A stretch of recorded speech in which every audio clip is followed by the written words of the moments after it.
everybody, let's talk about how to pass a second interview. Welcome to the Ultimate Guide.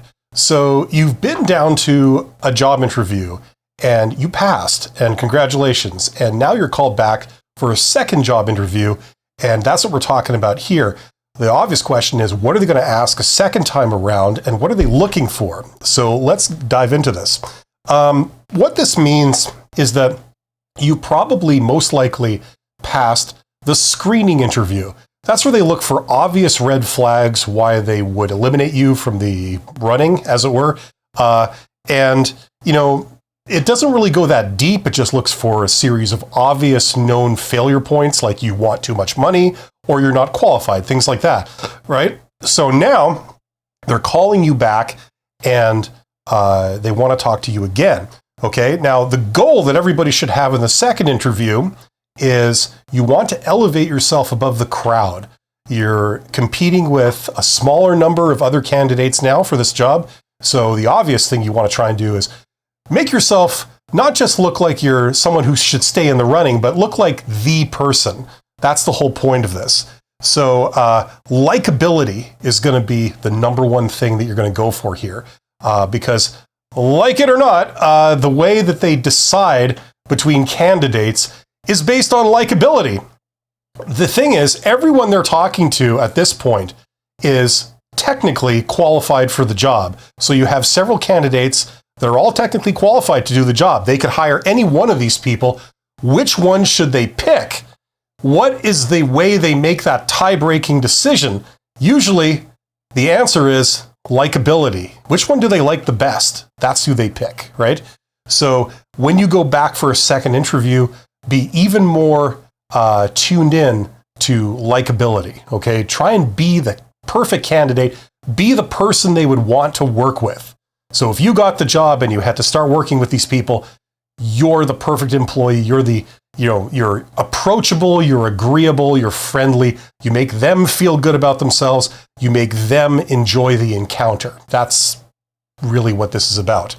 Okay, so some tips here. A big tip that affects people on the second interview is that if you've already gone down to talk to them, okay, maybe the first time you went to talk to them, you're meeting them for the first time. If it's a physical interview, you're going down on their to their turf and their property, and it's a bit nerve-wracking because you don't know where you're going, you don't know who these people are, they're strangers, right? But on the second interview, it's a replay of that. So you feel a little more at ease. You don't feel quite as stressed. It almost can sometimes feel like you're talking to a friend, okay, because you're familiar with this person that you're talking to. If that's how you feel, beware, because you want to make sure that you maintain your professionalism and your formality even more so on the second interview. You see, it's a known thing that a lot of employers and a lot of recruiters, what they'll do is they'll take advantage of that familiarity to get you to drop your guard. And then next thing you know, you're talking to them, you're making small talk, you're talking to them as a friend, and you're going off script. You're talking about things you didn't vet or rehearse beforehand. And next thing you know, they found out something about you that makes you look bad, and their little ruse worked. Okay, so always maintain professionalism, always maintain your sense of formality. Don't go off script, even if, it's starting to feel familiar, okay? Now, there are two types of second interview, okay? One type is where you're going down to the company and you are meeting with a person you've already met in the first interview. So it's like you're meeting the same people and you're going further with them. Okay. The other type of second interview is when you're going down to the employer, and this all applies to video calls too. It's not just an in-person interview. It could be a Zoom call or anything like that. But the second type is when you're meeting a new person. So you're doing a second interview with this employer, but you're talking to different people. So in that case, it's almost like you're having the first meeting over again, just with a different person. And in that case, it's going to feel more like the first interview a second time. There's not a lot of difference between what you did the first time and what you're doing the second time. Okay? But if it's the same person you met the first time around, then it's a whole different game, because now they're going to want to go deeper. They detected that you had education, experience, and skills the first time around. Now, in all likelihood, they're going to want to go deeper. They're going to want to see proof that you indeed have that stuff, okay? So the number one thing for passing the second interview is be expecting more behavioral-based questions. Behavioral questions are where they ask you something that starts with, tell me about a time. Tell me about a time this happened to you. What did you do? Right? Those are behavioral questions. Expect a lot of those on the second interview. This usually means that you're going to need to get more stories together, vet them, rehearse them, and have them ready, because they're going to be asking you more behavioral questions. And just for people who don't already know this, the way to prepare for behavioral questions in a job interview is, instead of trying to memorize the answer to every possible behavioral question you could be asked, there's like a million of them. Instead, the way you do it is you do it the opposite way around. You instead prepare 10 stories, okay, from your past. Usually this is a good cross-section of maybe 5 of your most shining moments. You were commended, you were promoted, you did something really well. And then other situations, how you handled conflict with various people, how you showed creativity, things like this, right? So you prepare 10 of those stories, and then whatever behavioral question they ask you, you're going to pull out one of those 10 stories as an answer, whichever one it's the closest to, okay? You might have to change a couple words here and there, but basically that's the story you're going to pull out as an answer. So you can never be stumped by a behavioral question. So, and then the idea is that, you have picked these stories, you would have vetted them, make sure that they're okay to say in a job interview. They are what you would do again if that situation came up again. And you've practiced telling them in a compact format, like the STAR format, okay? A situation, task, action, result.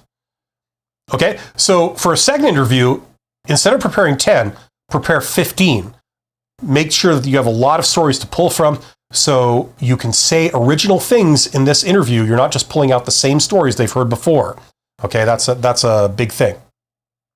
Okay, if you're wanting to know what types of stories you should need, go back to the job posting, look at the requirements for the job, all the things they said they were looking for, right? They want this, they want this, they want this. If you have stories that demonstrate that you indeed have those things and you've applied them, those are good candidates to have for some of your stories, okay? So that's the first big thing. Expect a lot more behavioral type questions, and that they're going to want to go deeper to see proof that you indeed have the things that, they believe you have. Okay? Second big thing for a second interview is that usually if they're doing a second interview, that's when they're going to look for things like fit, right? Everybody loves that term, fit. What the hell does that actually mean? That just means that the conventions and the ways they do things there are the way you do things, okay? You belong there. You work the same, you communicate the same, you behave the same, that kind of stuff. Now, one popular way of doing this is in things like priorities. Let me explain. Think of an example. I'm going to use an example from customer service. Let's say that you had a customer service type job that you were interviewing for, maybe in like a call center, something like that, right? So you're on the phone all day with customers, right? Now, what are the priorities for people who are working in that job? Well, obviously, customer satisfaction is going to be important, right? So if you answer the customer's question or you fix their issue, that obviously will be very important. But that's not the only thing that you're judged on. For example, if you delighted a customer, but you kept them on the phone for 3 hours and 45 minutes, that's probably not going to look very good, right? Because your call volume will be very low, right? So obviously, call volume is another metric that they use to assess people in a customer service role. So if you go to one particular employer, they will prioritize, say, customer satisfaction before call volume, right? And that's what they expect you to adhere to. They expect you to behave accordingly. But you go to a different employer, they'll do the opposite. They'll prioritize call volume ahead of raw customer satisfaction, right? It's a different company, it's a different culture, it's a different way of doing things, right? And you might fit more with one better than the other because of where you've worked before and how you've always done things, right? Now, when it comes to these priorities like this, there's no right or wrong answer. Different employers do it different ways, right? So they might ask you questions of this nature where they assess your priorities. And they might not say explicitly that they're doing this. They might ask you this in a very indirect way, right, where you signal your priorities, by how you do things, right? So these are questions that they can ask or tools they can use to determine fit. So be aware that they may go into that type of material in a second interview, okay? So what's the way to pass this? Basically, you need to find out as much as you can about this employer. Are they an employer that cares about this or they care about that? Knowing a bit about the employer helps. Other than that, there's not really too much you can do here, but just be tuned in to that element that they might be probing for, okay? A couple of other tips, okay? If you're going back and talking to the same person that you already did the first interview with, make sure that your answers are consistent. Sometimes what they do is they ask you a question in the first interview and then ask you the same question again in the second interview and just see what you say. Because sometimes people change the story and that looks bad, that raises questions, right? So consistent answers are good. So if you can remember what you said the first time, that really helps. If you're just talking off the top of your head and answering questions and things like this, that's gonna be hard to get this right? That extends to when they ask you at the end of the interview, do you have any questions for us? Right? That wonderful question that everybody loves. Usually it's the last thing they ask you. That question is every bit of performance as any other job interview question, by the way. But the thing is, if they ask you that question again, if possible, don't ask the same questions you asked in the first interview, because that tends to signal that you don't remember what you asked, you're not paying attention to their answer, you're doing so many interviews that you can't keep track of what you've asked people, things like this. It's usually a negative, okay? So be tuned into that. And one final thing, just as a reminder, when you go to the second interview, send a thank you note the same day or the next day at the latest. Even though you might have already done this for the first interview, do it again. Send it. What I would recommend is send it individually to each person that attended, if possible.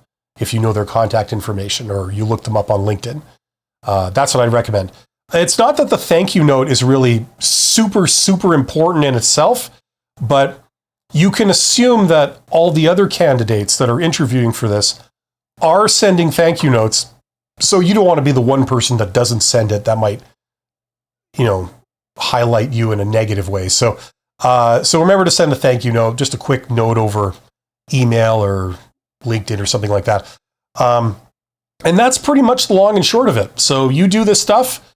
Always remember, prepare. You're going to have to prepare even more for the second interview than you did for the first. And hopefully you'll pass and you'll do fine. So I wish you the best of luck. Thanks for watching. Take care.